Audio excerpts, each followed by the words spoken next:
Voilà. Revenons-en à présent à nos food maps et découvrons donc les aliments qui peuvent remplacer ceux qui en contiennent beaucoup et dont il convient de limiter la consommation ou même peut-être de ne pas en manger.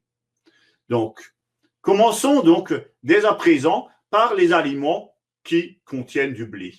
Comme vous le voyez à l'écran, hein, donc je vous ai mis du pain.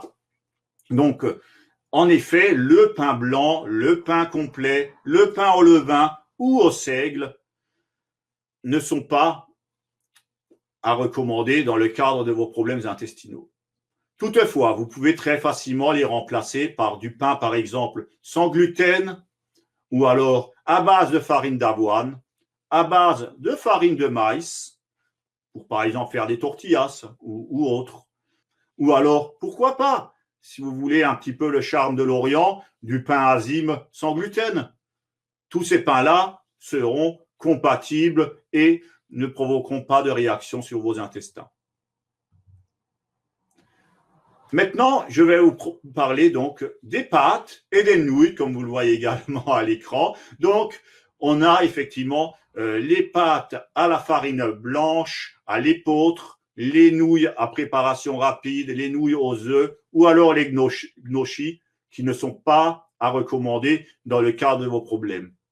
Toutefois, vous pouvez facilement les remplacer par des pâtes sans gluten, des vermicelles de riz, des nouilles soba, sans gluten, bien entendu, contenant 100% de sarrasin, donc il n'y a pas de souci. Des nouilles de riz, et pourquoi pas, hein, il faut innover un petit peu. Ou alors des nouilles à base de farine de haricots mungo. Toutes ces nouilles-là passeront sans aucun problème. À présent, je vais vous parler donc des céréales, donc les céréales du petit déjeuner, qui contiennent pour la plupart beaucoup de blé, ainsi qu'une grande quantité de fruits secs qui sont fréquemment accompagnés de jus de fruits qui sert d'édulcorant pour les sucrer et pouvoir écrire sur la boîte effectivement qu'on n'a pas rajouté directement de sucre puisqu'on les a sucrés effectivement avec des jus de fruits qui sont naturellement sucrés. Donc, je vous propose de les remplacer tout simplement par du porridge ou alors des mueslis sans blé avec une faible teneur en fruits, c'est préférable.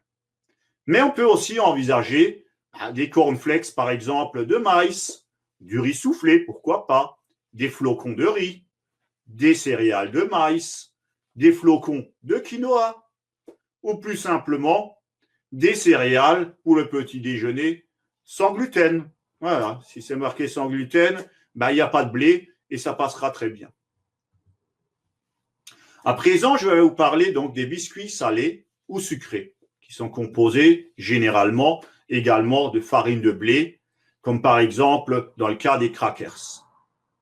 Je vous conseille donc plutôt de consommer des chips de maïs, des galettes ou des biscuits salés à base de farine de riz, mais de préférence sans poudre d'oignon, car les oignons risquent également de faire réagir vos intestins. Ou alors, pourquoi pas, des crackers ou des biscuits salés sans gluten, tout simplement, ou du pain scandinave au sarrasin.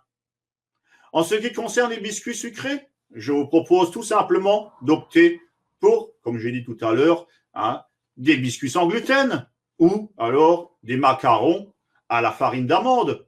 Là aussi, il n'y a pas de blé, ça passera très bien. À présent, je vais vous parler des farines, donc notamment des farines de blé, des farines de lentilles, des farines de pois chiches, des pois, de seigle ou de soja, mais également le son et les germes de blé. Tous ces aliments-là, effectivement, ne sont pas recommandés. Donc, je vous propose de les remplacer, par exemple, par de la fécule de maïs, des farines d'amarante, des farines d'avoine, de manioc, de millet, des farines de pommes de terre, de quinoa, de riz, ou alors de sarrasin, de sorgho, et pourquoi pas de tapioca. Pourquoi pas. Vous pouvez également choisir des préparations sans gluten. On en trouve quand même de plus en plus. Et c'est de plus en plus facile maintenant de se dire, voilà, si je prends des des aliments sans gluten, et ben voilà, j'aurais pas de blé et j'aurais déjà pas ce problème-là. Ou alors de la polenta, ou pourquoi pas de la chapelure à base de flocons de maïs. Tout ça, ça ira très bien. Je termine juste sur ce petit point avec la semoule de blé, le couscous ou le boulgour que je ne vous recommande pas non plus. Toutefois, vous pouvez les remplacer, par exemple, avec des farines ou des semoules de sarrasin, de châtaigne, de chia, de maïs, de polenta, comme j'ai dit tout à l'heure, de pommes de terre, de quinoa, de riz, de sorgho ou alors de tapioca. Vous voyez, il y a quand même beaucoup de solutions pour éviter de consommer des aliments qui vous feront réagir. À présent, je vais prendre quelques exemples parmi d'autres aliments contenant des FODMAP dont il convient également de limiter ou d'éviter la consommation. Je vais notamment vous parler du lait et des produits laitiers. Donc, il convient effectivement également de remplacer le lait de vache, le lait de chèvre, de brebis, mais également les laits concentrés ou entiers, les yaourts, la glace ou les autres dérivés par d'autres aliments que vous pourrez consommer sans souci. Par exemple, du beurre, de la crème, du lait. Pour le gluten, il est de plus en plus facile à trouver du lait sans lactose. Et donc, si le lactose n'est pas présent, ou en tout cas en très faible quantité, ça ne générera pas de réaction. Donc, ainsi que des yaourts ou de la glace sans lactose, tout simplement. Actuellement, comme je vous l'ai dit, c'est de plus en plus facile d'en trouver.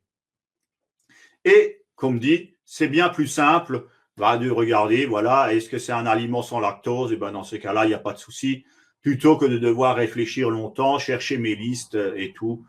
Mais sinon, vous pouvez également opter pour des boissons ou, comme on pouvait le dire dans le temps, mais on n'a plus vraiment le droit maintenant, des laits végétaux, hein, donc à base d'amandes, de chanvre, de riz, ou pourquoi pas du soja enrichi en calcium.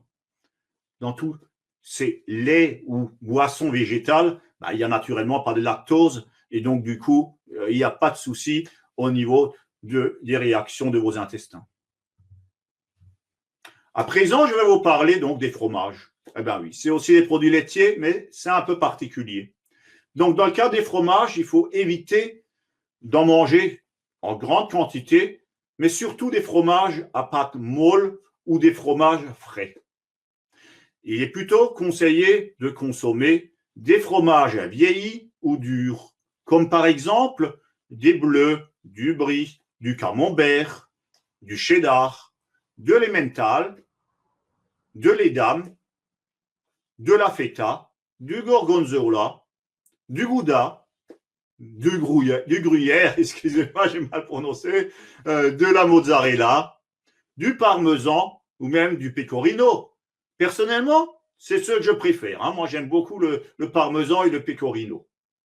Mais vous pouvez également, par exemple, consommer du fromage à raclette ou du tofu. Ça se passera très bien.